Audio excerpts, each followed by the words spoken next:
Magandang araw po mga kalods at welcome back po sa channel natin. So isishare ko po sa inyo mga lods ang bagong project natin. Tatawagin po natin itong plug-in type na ATS. So ang kagandahan po dito sa plug-in natin mga lods ay kapag ginagamit po ito sa solar to Meralco, naka-plug po dito ang design natin sa appliances natin. Tapos yung plug natin, kahit hindi na natin tanggalin kung magta-transfer po tayo sa Meralco to solar. So ang gamit natin, simple lang po mga lods, isang power relay. Ang rated po sa power relay ay naka 10 ampere lang for basic appliances. Pero kung gusto nyo pang heavy ang gamit nyo, ibang klase na rated po ang gagamitin. Pero itong 10 ampere, pwede po sa mga basic sa house, sa appliances, sa bahay. So, ang tawag po nito, power relay na nakadesign po ito sa 220 volts po ang coil. So, madalas ginagamit natin 12 volts. Pero ito, naka 220 po ang design. Tapos yung block diagram, makikita nyo po ang block diagram natin. So, balik na naman po tayo dito sa program o function po. Kasi may mga iba na hindi pa nakakaalam. So, napakasimple lang po. Ang power relay natin ay naka 8 pin lang. Kung makikita mo ito, 1, 2, 3, 4, 5, 6, 7, 8 lang po. Tapos, para makita, tatanggalin ko muna. Yan, para makita po. So yan, makikita nyo, 8 pin lang po ang nakalagay na terminal. So dito po sa block diagram natin sa baba, makikita nyo po dito na yung dalawa pong makikita nyo dito na X, yan po ang terminal dito sa line 1 at saka sa line 2. Naka 220 ang design mga lods. Dito sa baba, itong dalawa, naka C, ang tawag dyan, common po ito. Tapos sa taas, ditong dalawa, naka normally open. So ibig sabihin, itong common at saka dito, naka normally open ang connection. Dito at saka dito, magkahiwalay po, dalawang linya. Tapos sa taas, ditong dalawa, yan po ang tinatawag na normally close. So ibig sabihin, ang common dito at saka yung normally close dito, naka contact po ito mga lods. So para makita, ilalagay natin to muli tapos gagamit tayo ng multi-tester. So resistance po, continuity natin sa tester, follow 0. Sa normally open po tayo, itong C at saka yung normally open. Kung dito mo ilagay at saka dito, yan po, hindi pumalo yung tester, makikita nyo. Kasi normally open. Pero yung common dito at saka yung normally close sa taas, papalo yun. So dito ang sa normally close. O yan, pumalo, makita ba? Okay. Pagpalo dyan, sa kabila rin mga lods, dito at saka dito, palo rin. O. Yan, makita. So, ang kaibahan po dito mga lods, kapag nasupplyan po ito ng supply na 220, nagbabago po ang isang power relay. Itong normally open dito, magiging normally close kapag mayroong supply na 220. Tapos dito at saka dito sa normally close, magiging normally open. Magbabago mga lods kapag nasupplyan ng 220. Para makita, lalagyan natin ito ng terminal plug-in type para makasaksak tayo sa 220. So wala tayong gagawin. Ayan, pakita ko muna sa inyo. Ito yung ibig sabihin natin na plug-in. Ipa-plug natin. Lagyan natin ng mil plug.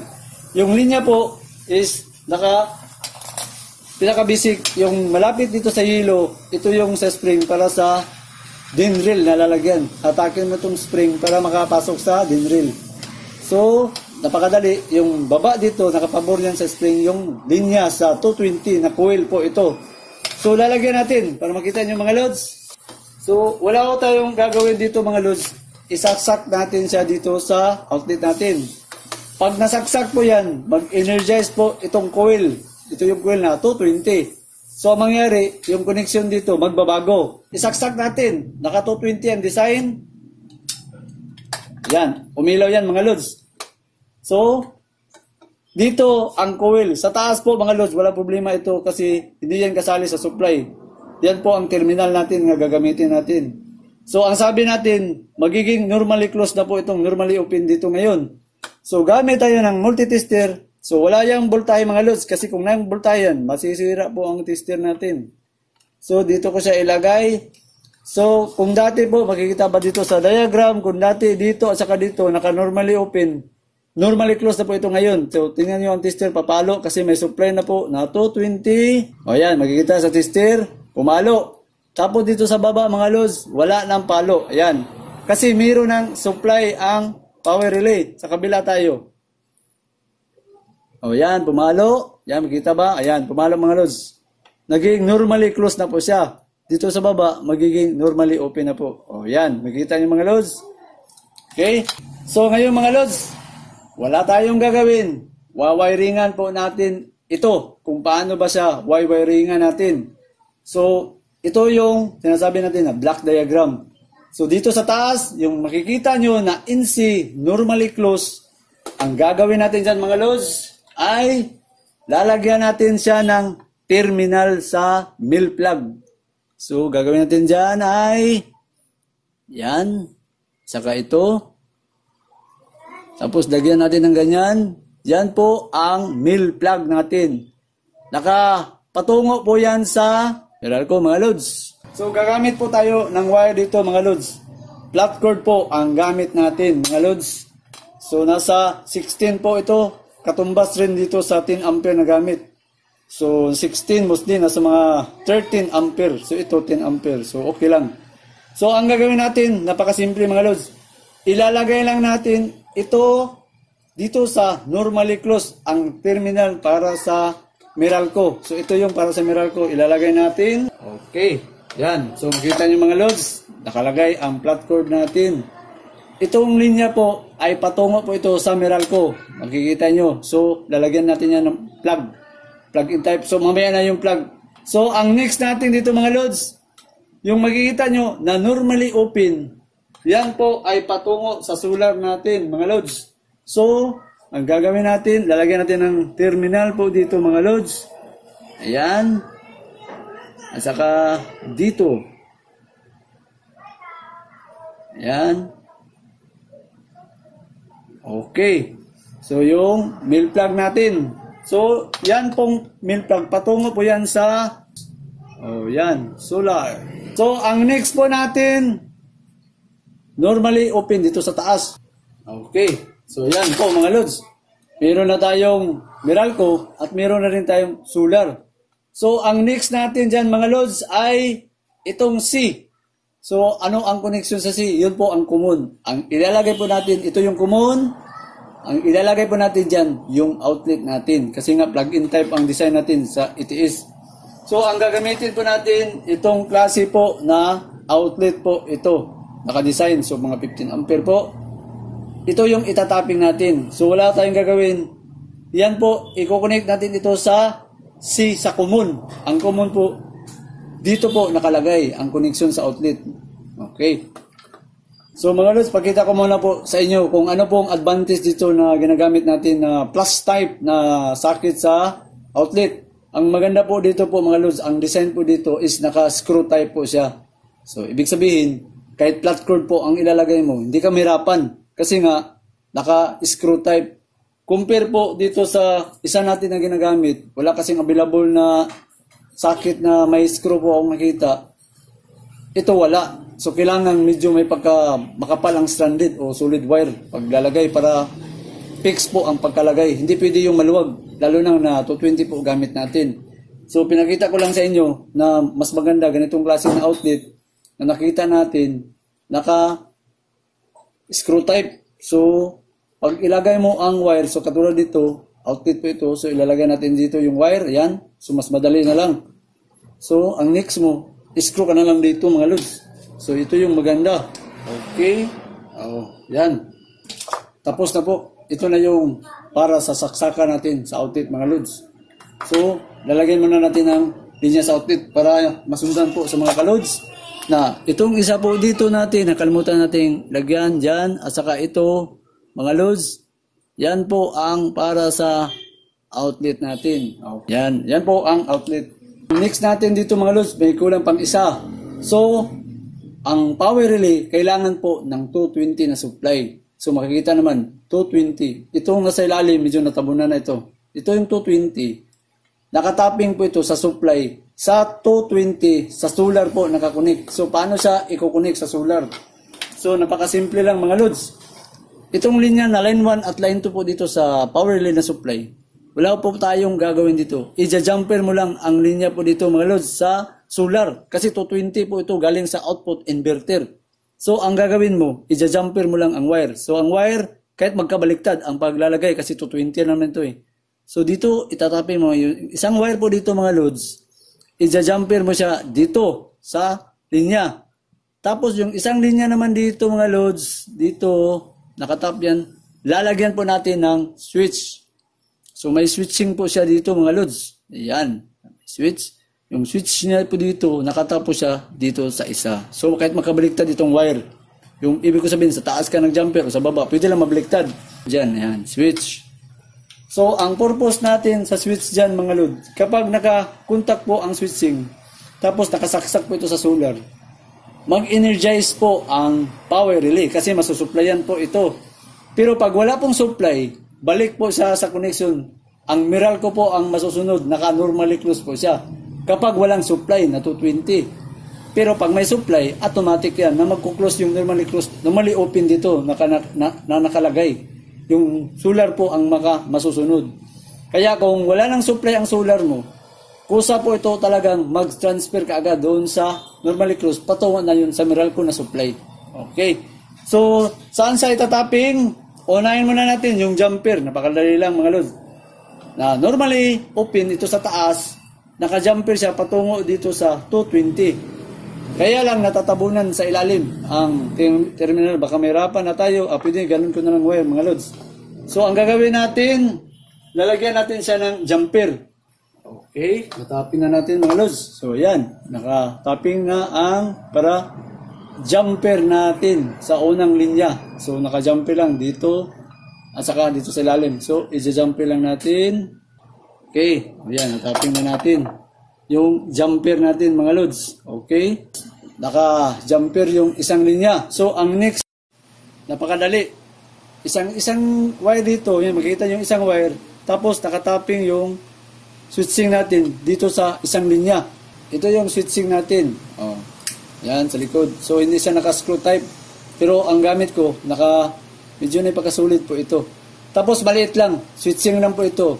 So, ang purpose niya, pala lang sa holding coil na supply. Hindi yung 220 na dumadaan na gagamitin na load. Ang gagamitin na load talaga, ito yung sa outlet, yun ang may kalakihan na wire natin na number 16. So, ang gagawin natin, yung switching, dito natin ilagay. Yan. Dama natin. Paglalagay sa switching natin. Okay. Yan. Okay. Yung isa, ilalagay natin dito.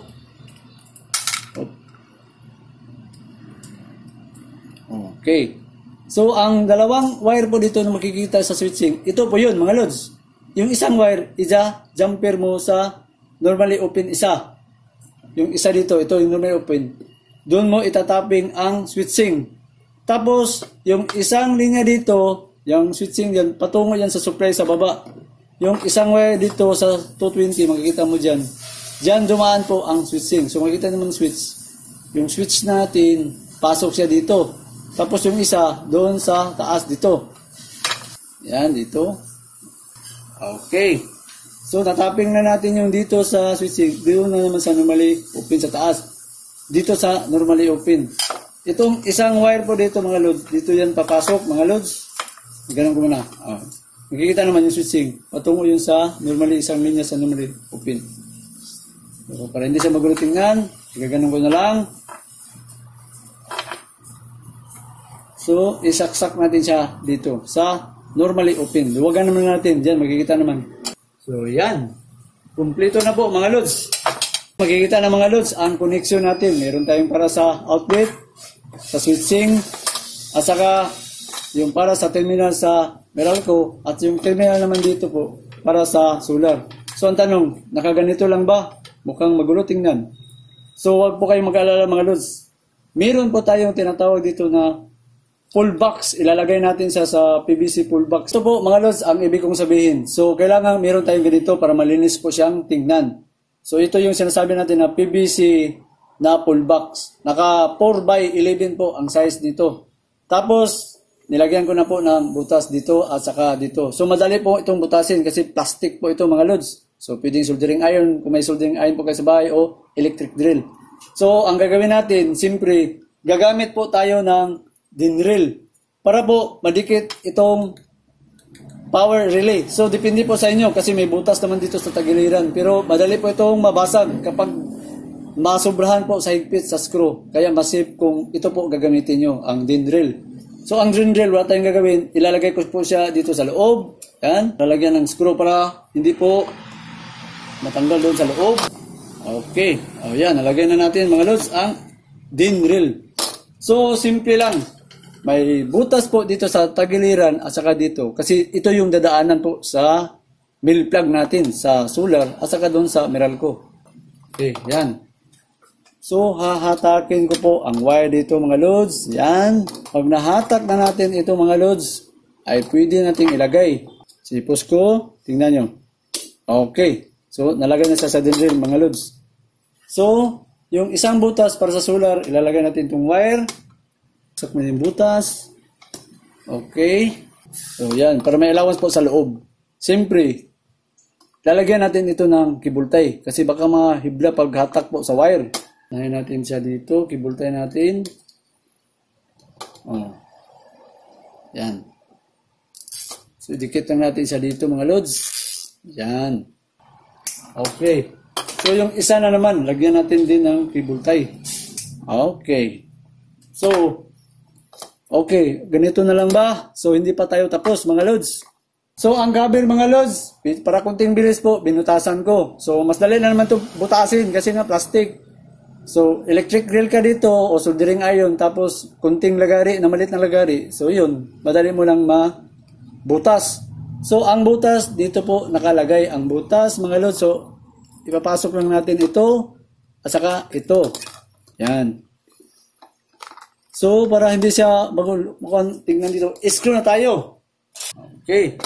So, ang next natin, so, isaksak natin muli itong switching natin. So, switching, dito lang natin siya ikakabit. Ipopost lang natin sa mga loads.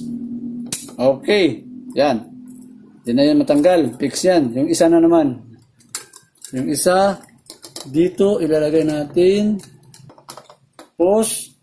Okay. So, fix na. Tapos, yan, makikita nyo sa likod. Ilandahan po natin. Isintir natin ito mga load. I-post lang natin. Okay. So, yung butas sa sintir, diyan natin ipadaan ang power relay. So, i-drop natin. O, yan. Okay. Yan. Fix na mga loads. So, lalagyan natin ng screw dito at saka dito po mga loads. Okay. Yan. So, na-fix na natin.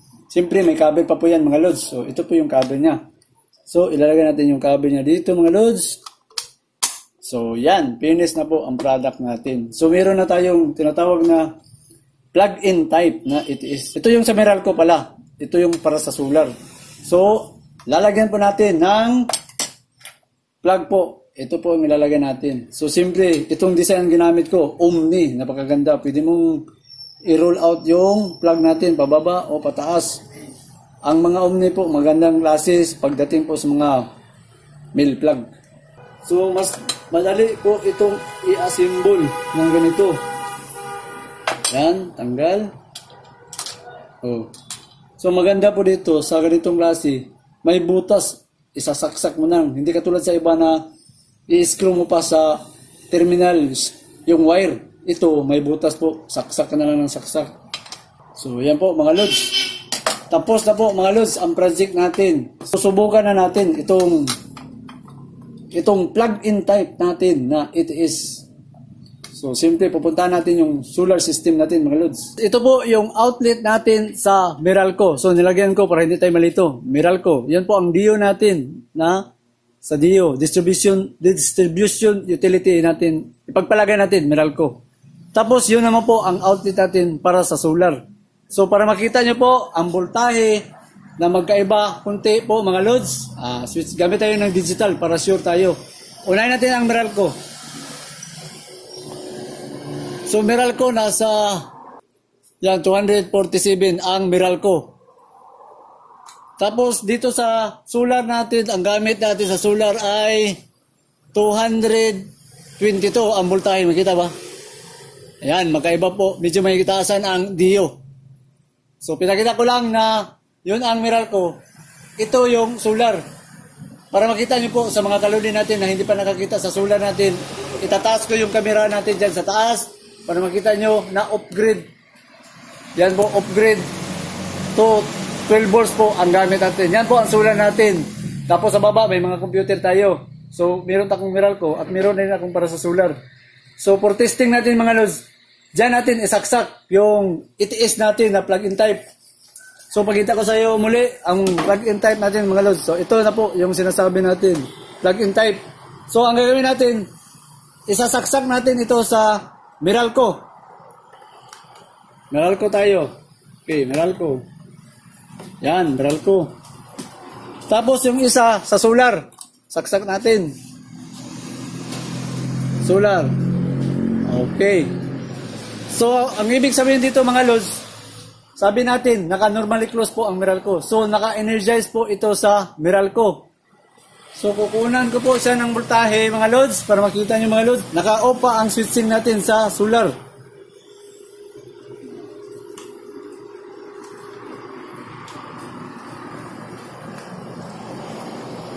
O yan, makikita ba? Naka 247 mga lods. Makikita ba? 247. O yan. Yan po sa Meralco. Kapag i-switching ko po ito, transfer po ito sa solar natin, so switching natin. Yan, umilaw. So makikita ba? Nasa 200. So, para makita po sa mga kalodi natin, isasaksak natin yung supply na dito sa computer. So, pakita ko muna sa baba. Ito po ay pisonet. Ang gagawin natin, isasaksak natin ang plug sa pisonet. Okay. Pero ang gagawin natin, on-in muna natin sa Meralco. So, switch off ko muna ito. Isaksak natin ang pisonet sa plug. So, ito po ang plug sa pisonet. So, isasaksak ko. Meralco po ito. Meralco. Tapos, switch on natin itong pisonet natin dito mga lods. Switch on ko siya dito. Okay. Tapos, lalagyan ko ng coin sa baba. So, ayan. Nag-energize na po ang pisonet natin.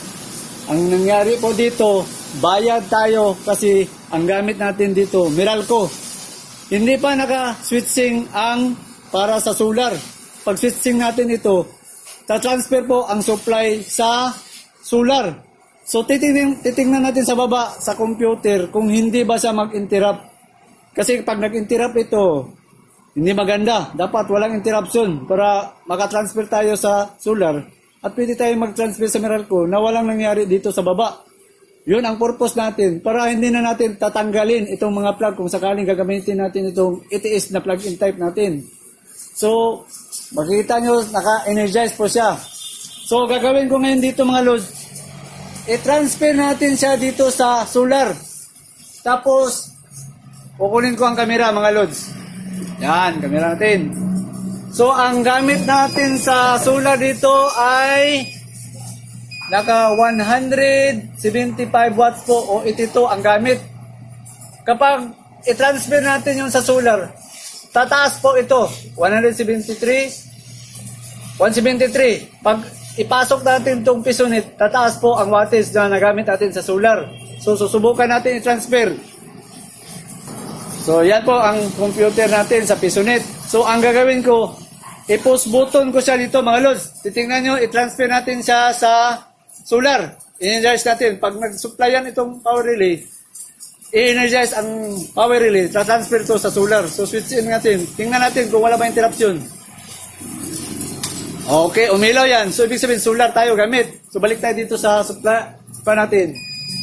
So, tumaas na po. Nasa 326 na po ang gamit sa solar natin. So, naka-solar po yan. O yan, gamit po natin solar. So, gagawin natin, ilipat natin muli. I-switch off natin ito. Ibalik natin sa Meralco. Bayad tayo dito ngayon. So, i-switch off natin. So, tingnan natin yung computer kung masya-shut off ba. So, off natin ang solar. Okay. So, balik tayo dito sa solar sa taas natin. So, bumaba po ang solar. Nasa 202 na lang. So, yung gamit natin dito ngayon, bayad tayo doon, Meralco. O, yan. So, ang pinakita ko lang mga loads na ito ang purpose natin. Kahit hindi na natin tanggalin ang appliances na ilagay mo dito. Tapos, pag sa tingin mo na mahina na po ang solar natin pagdating sa alas 4, so pwede mong i-manual. So, i-switch on mo lang at i-off. Kung malakas naman ang sikat ng araw, kasi minsan may makulimlim tapos lumiliwanag, so pwede mong i-transfer. So, katulad dito, i-transfer na naman natin sa solar. So, switching tayo dito. O yan, solar po ang gamit ngayon dyan. So, balik tayo dito sa solar. 202 nagiging 319 na po ang gamit. O yan, mga lods. Susubukan natin sa refrigerator kung kaya ba ang ganitong klase na design kasi naka 10 ampere lang. Ito po yung ref namin na non-inverter. Pakita ko muna sa inyo yung lumang ref natin. Susubukan natin siyang gamitin sa plug-in type natin, mga lods. Ito. So, ito yung sa Meralco natin. Yan. Tapos, dito sa taas, yan po, solar po yan mga lods. So, ibaba ko po ang camera. Yan. Solar po yan mga lods. So, isaksak ko siya dito. Yan. So, makita, naka-energize. I-off muna natin ito. So, may paalala po ako dito. Kapag naka-on po ito, tapos sinaksak natin ang ref, magti-trip po ang samdo natin mga lods. Hindi kaya, kasi nga, gel type lang tayo. Hindi tayo naka-LiPo po na battery. So, ang gagawin natin, naka-off muna ang solar. Mas unahin natin ang Meralco para pag-start sa source power, nakadaan siya sa Meralco. So, simple, nakaikot yung motor sa refrigerator. Pag-transfer natin, napakabilis po ng transfer dyan, milliseconds lang. So, napakababa lang sa source power. Makakaya yon sa power inverter natin na 1 kilowatt. Yun ang advantage dito sa plug-in type natin na ATS. So, gagawin natin, naka-off. So, gagamit na lang po tayo ng plug-in wattmeter para, kasi malayo po tayo sa solar. Nandun po ang solar natin. So, dito na lang natin para makita. So, isaksak ko siya dito mga lods. Yan. Nakita ba? O, yan. So, isasaksak natin ang refrigerator natin dito mga lods. Ito yung plug. Naka-Meralco po ito kasi naka-off po ang solar dyan sa switching. So, on natin. O, yan. 700 to 208 na ang watt sa refrigerator na. Makita ba? Okay. 200. So, ang gagawin natin dyan mga lods, is switch on natin itong sa solar. Yang 199, papalo yan doon sa solar. So, total, ang source power, tumatakbo na po yan. So, hindi na ganun kataas ang source power dito sa pag-transfer sa solar. So, makakaya yan sa solar natin mga lods. So, switch on natin ang solar para matransfer po. Kasi yung 200 to, binabayaran po natin ito ngayon. So, gamit tayo sa solar para matransfer po siya. So, wala tayong gagawin. Isi-switch on natin. Tingnan natin, hindi ba masashut off ang refrigerator natin. So, switch on natin. So, ayan po mga lods. 187. So, naka-energize. Tumatakbo ang ref. 183. Ang gamit natin yan. Solar po ang gamit natin dyan mga lods. So, yun ang maganda kasi nga naka-transfer tayo. Kung gusto natin ma-solar o Meralco po ang gagawin natin. Pero paalala mga lods, may limitasyon po ang design. Naka 10 ampere lang tayo.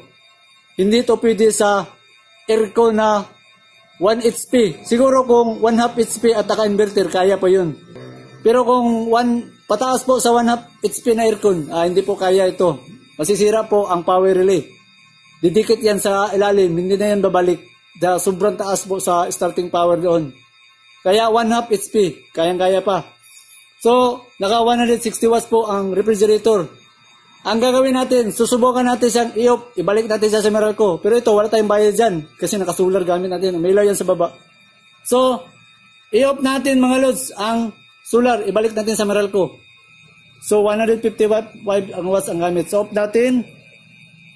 So, ayan po, parang walang nangyari. Naka 155 pa rin. Meralco na po yan, mga lods. Bayad po tayo dyan, mga lods. So, yan po ang gusto ko lang po sa design natin. Effective po ito. Kasi pag gusto nating i-transfer o hindi, nakabase na ngayon dito sa manual natin na ATS na plug-in type po, mga lods. May pahabol pa po tayo dito, mga lods. So, ang katanungan, paano kung baliktarin natin? So, baliktarin. kung ito ang iuna mong isaksak, baliktarin. Sabihin po, baliktarin natin. Ipaganon po natin ang mangyari, baliktarin, paganon. So kung baliktad, ito ang solar mo, ito naman ang Meralco. Kapag i-switch on mo ito, papasok ito sa Meralco. So makakat off po ang solar kung baliktarin. So ito po ang masusunod sa switching.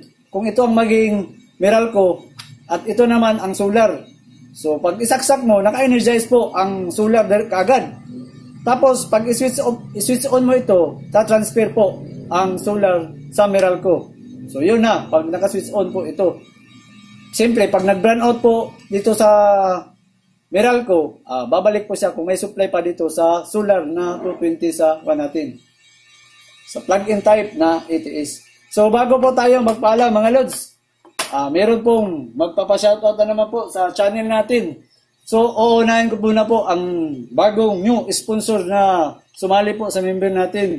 Si Rocky Dana, si Rodil Daguhoy, si Oxbull TXO, at saka si Jonathan Castillo. Saka ang mga rejoin sponsor natin mga lods, si Rinan Pangilinan, si Don Kamuti, Roy Ongrutan, Rafaelito Bayato, si Dario Daling, si Benji De La Torre, at saka ang huli natin si Lorenzo Guevara. Saka isa-shoutout rin natin ito mga lods, ang gustong magpapa-shoutout po sa channel natin, si Jimmy Abatuan, si John Dean Esteves from Malibay, Pasay, at saka si Kenneth J. Candia, at saka si Lorena Legislador, at saka si Christian Banis, electrician ng Samar. Oy lods, kunting ingat po dyan sa Samar, sa trabaho natin, electrician.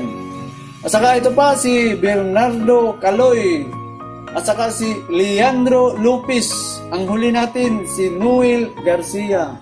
So sa mga kaludi natin, huwag niyo pong kalimutan pong i-like, i-share at mag-subscribe po sa channel natin para hindi po kayo makalimot. At saka pakiclick na rin po sa button bell para updated po kayo. Kasi yung iba palagi nagtatanong, may bago ba daw akong update? So para makakita nyo kaagad po mga lods, i-click na lang nyo po yung bell button para pag may bago po tayong download, automatic pong malalaman mo na mayroon tayong upload na video po mga lods. At saka sa mga kaludi natin, maraming salamat po sa walang tigil na panonood po dito sa channel natin.